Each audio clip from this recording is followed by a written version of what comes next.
செய்திக் கதம்பம்.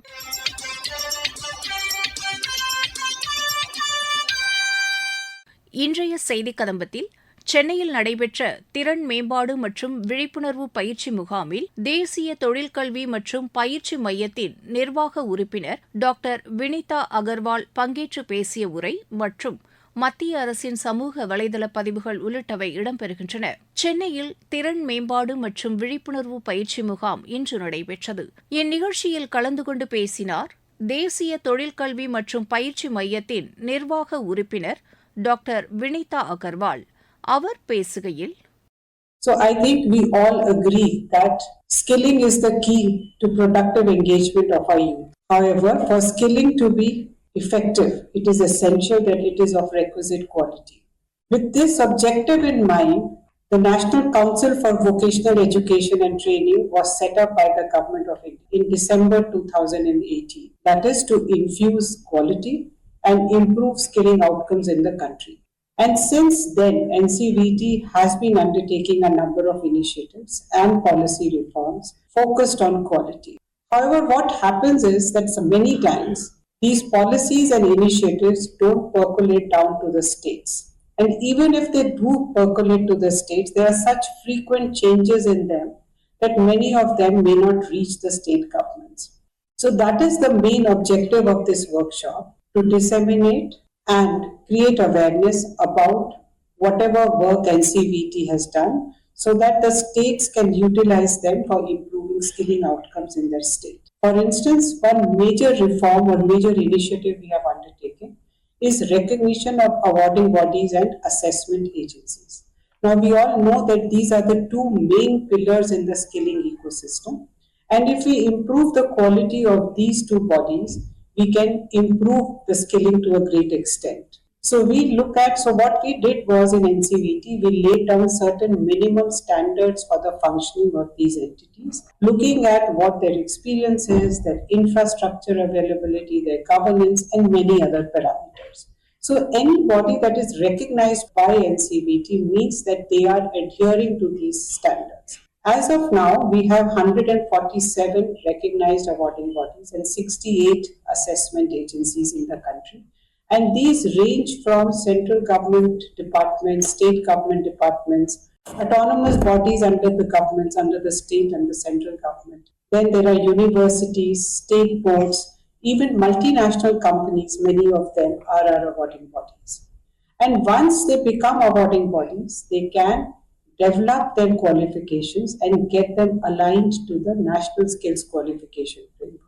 Or they can even adopt the qualifications that are available on the NCVT's NQR, that is the National Qualification Register. They can undertake training, they can assign credits, and they can issue a NCVT approved certificate.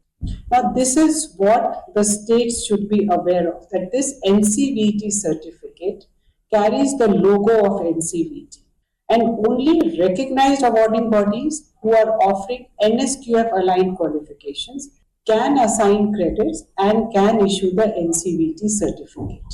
Second major reform that we've undertaken is the national alignment of qualifications to the NSQ. Now that makes the training curriculum competency and outcome based. And there are right now over 2,200 qualifications which are available on our NQR portal, which, as I said, once you're an awarding body, you can adopt them. So another thing that the states should be aware of, and that is the purpose of this workshop, that qualifications, whenever you pick up for training, you have to verify it from the NQR, that it is still valid. What we have observed, and number of cases come to us where the states say that, this qualification was picked up from XYZ portal and it was reflected there, and now they are not able to generate certificates. So this is something which you should be aware of, that whenever you pick up a qualification, it has to be seen at the NQR. You have to verify it from the NQR that it is still valid. So that is another thing that states should be aware of. And the last major reforms that I want to mention, there are many others which will be presented in detail in the subsequent sessions, is the integration of skilling in education. As we all know that NEP 2020 talks about this in a big way, and NCVT has been trying to develop mechanisms to facilitate or enable this integration. We have encouraged awarding bodies to come up with shorter modules, which we call National Occupation Standards or micro-credentials, which can easily get integrated with the curriculum of universities and state boards. And this is already happening across many universities. Many awarding bodies, including multinational corporations, have developed these qualifications, these shorter modules, got them aligned, approved by NCVT, and integration is happening. How all this is happening will be explained in the presentation that will be made during the day. So as I said, that one major objective of this workshop is to create awareness about such initiatives, major initiatives that we have taken. மத்திய அரசின் ஆரோக்கியமான பெண்கள் வலுவான குடும்பம் இயக்கத்தையொட்டி நாமக்கல் மாவட்டத்தில் நடைபெற்ற சிறப்பு மருத்துவ முகாம்கள் குறித்து எமது செய்தியாளர் வழங்கும் செய்தி தொகுப்பு. மத்திய அரசின் சுகாதாரம், குடும்ப நல அமைச்சகம், பெண்கள் குழந்தைகள் மேம்பாட்டு அமைச்சகம் ஆகியவற்றின் சார்பில் ஸ்வஸ்த் நாரி சஷாக்த் பரிவார் அபியான், ஆரோக்கியமான பெண்கள் வலுவான குடும்பங்களின் ஆதாரம் என்ற திட்டத்தை பிரதமர் திரு நரேந்திர மோடி செப்டம்பர் 17ஆம் தேதி தொடங்கி வைத்தார். இத்திட்டத்தின் மூலம் நாடு முழுவதும் அக்டோபர் 2ஆம் தேதி வரை 1 லட்சத்திற்கும் மேற்பட்ட சிறப்பு மருத்துவ முகாம்கள் நடத்தப்பட்டு வருகின்றன. மத்திய மாநில அரசுகளின் சுகாதாரத்துறைகளின் சார்பில் நாமக்கல் மாவட்டத்தில் ஆரோக்கியமான பெண்கள் வலுவான குடும்பங்களின் ஆதாரம் திட்டத்தின் மூலம் நலமான பெண்கள் வளமான குடும்பம் மருத்துவ முகாம் ராசிபுரம் அடுத்த பிள்ளாநல்லூர் அரசு ஆரம்ப சுகாதார நிலையத்தில் நடைபெற்றது. இந்த முகாமில் கர்ப்பிணிகளுக்கான மகப்பேறு, குழந்தைகள் நல சேவைகள், அரசு மருத்துவமனைகளில் பிரசவங்கள் நிகழ்வதை ஊக்குவிக்கும் வகையில் விழிப்புணர்வும் ஏற்படுத்தப்பட்டது. அரசு மருத்துவமனைகளில் குழந்தை பெறும் அனைத்து கர்ப்பிணி பெண்களுக்கும் கட்டணமில்லா பிரசவம், அறுவை சிகிச்சை, மருந்துகள், உபகரணங்கள், பரிசோதனைகள், மருத்துவமனையில் தங்கும் போது உணவு, ரத்தம் ஏற்றுதல், வீடு, மருத்துவமனைக்கான இருவழி போக்குவரத்து சேவைகள், ஒவ்வொரு மாதமும் 9 மற்றும் 24ஆம் தேதிகளில் மருத்துவ அலுவலர்கள் மூலமாக அந்தந்த வட்டார மருத்துவமனைகளில் கர்ப்பகால சிக்கல்கள் உள்ள தாய்மார்களை கண்டறிந்து ஒருங்கிணைந்த கர்ப்பகால சேவைகள், அல்ட்ராசவுண்ட் ஸ்கேன் பரிசோதனைகள் மேற்கொள்ளப்பட்டன. குடும்ப கட்டுப்பாட்டு முறைகளை தேர்வு செய்வதற்கான ஆலோசனைகளும் வழங்கப்பட்டன. மேலும் குழந்தைகளுக்கான 11 வகையான தடுப்பூசி சேவைகளை வழங்கி நோய் தொற்றிலிருந்து பாதுகாக்கும் பொருட்டு தடுப்பூசிகளும் போடப்பட்டன. தேசிய பார்வை இழப்பு தடுப்பு சங்கத்தின் மூலம் இலவச கண் பரிசோதனையும் பல் பரிசோதனையும் செய்யப்பட்டன. மேலும் தேசிய காசநோய் தடுப்பு நடமாடும் ஊர்தி மூலம் நடத்தப்பட்ட காசநோய் பரிசோதனை முகாம்களில் தாய்மார்களுக்கு பல்வேறு மருத்துவ உதவிகள், ஆலோசனைகள் வழங்கினர். அரசின் மூலம் நடைபெறும் இந்த சிறப்பு முகாம்கள் தங்களுக்கும் தங்கள் குழந்தைகளுக்கும் பெரிதும் பயனுள்ளதாக அமைந்தது என குருசாமிபாளையம் பகுதியைச் சேர்ந்த பெண்கள் கூறுகின்றனர். இன்னைக்கு சிறப்பு முகாம் போட்டிருக்காங்க. கொஞ்சம் எங்களுக்கு யூஸ்ஃபுல்லா இருக்கு. கொஞ்சம் கேர் பண்ணி பாத்துக்கிறாங்க. இங்கதான் மாசமான ஜிஹெச் பார்த்துட்டு இருக்கேன். இன்னைக்கு சிறப்பு முகாம்னு சொல்லிட்டு ஒண்ணு நடத்துறேன்னு சொல்லி நர்ஸ் ஃபோன் பண்ணி இன்ஃபார்ம் பண்ணாங்க. அதனால நாங்க வந்திருக்கோம். இதன் மூலம் எப்படி இருக்கணும், என்னென்ன சாப்பிடணும், உடம்புல ஏதாவது தொந்தரவு இருக்கா அப்படின்னு சொல்லிட்டு எல்லாமே பார்த்து இன்னைக்கு சொல்றேன்னு சொல்லியிருக்காங்க. அதனால எங்களுக்கும் நல்லதுதான்.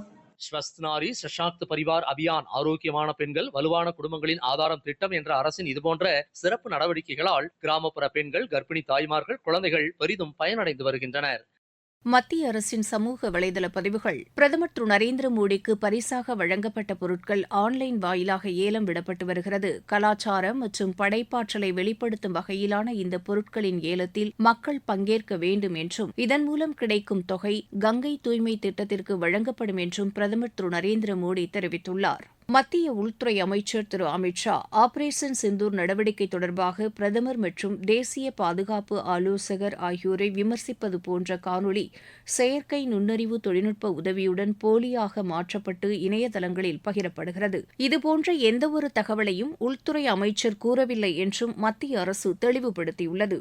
ஊழியர் வருங்கால வைப்பு நிதி திட்டத்தில் கடந்த ஜூலை மாதத்தில் 0.98 மில்லியன் பேர் புதிதாக இணைந்துள்ளதாக மத்திய அமைச்சர் திரு மன்சுக் மாண்டவியா கூறியுள்ளார். நவராத்திரி பண்டிகையின் 3வது நாளான இன்று அன்னை சந்திரகாந்தாவை வணங்குவோம் என்றும் அமைதி, வளம், அன்பு, மகிழ்ச்சி ஆகியவற்றை வாழ்வில் ஒவ்வொருவரும் பெற வேண்டும் என்றும் வேளாண் அமைச்சர் திரு சிவராஜ் சிங் சௌஹான் கூறியுள்ளார்.